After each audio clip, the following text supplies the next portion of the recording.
Running a business can be capital intensive, but there are ways of lighting that load. Running out of money while you are producing as best you can is frustrating and dangerous to your business. Cash is king, and without cash your business is doomed. Don't think that just because you are profitable on your income statement your business will survive. Cash flow is at least as important as being profitable, and in the short term, even more so. Without good cash flow, you will not be able to pay your vendors or even your employees. So how can you free up capital? The first way is to stop buying and producing all items that you do not have orders for. Yes, stop production and procurement of anything that you plan to simply put in stock, have as work in progress or on a shelf somewhere. Work with your purchasing manager and take the time to go over every purchase order with him. I ran a 00M Plus company and I know this takes some time, but I also know that there is no better way to stop wasting your money. It will flush out all unnecessary production in your plan and free up a massive amount of capital and machine capacity. By not producing what you don't need, you will be able to greatly reduce your production and the necessary movement of products you don't need right now to begin with. With this, also contact your vendors requesting they keep stock for you in exchange for a blanket purchase order. The second way to free up capital is by looking at machine utilization in your facility. Look for machines that are underutilized. Why are you still running them?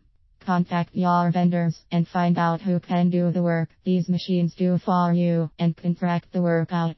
In the plant I ran we had a heat treat facility. Looking at the utilization, I was shocked. Most of the time, there were only a handful of items going through it, and we had the furnaces blasting, but it was that. By contracting this work out, we more than paid for it, with the savings in gas and electricity alone. The quality from the contractor was also far superior. We shut that operation down and sold the equipment. The third way to free up capital is considering sale-leaseback agreements. This is a way to sell your building, for instance, and lease it back.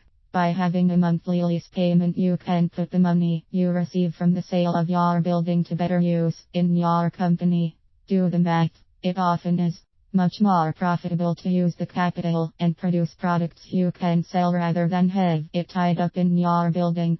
This same principle goes for your automotive fleet, machinery in your plant, etc. If you run a profitable business, this extra capital will make a return that might just pay for the total rent plus some.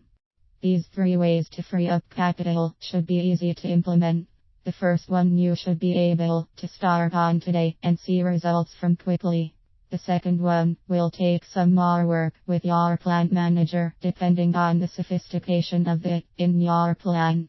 The third option you should look into carefully with your CFO, and it will take a bit longer to execute. All three will free up capital for you to work with. Try them, you'll be amazed at the results. With your success in mind. The Miami Turnaround Group.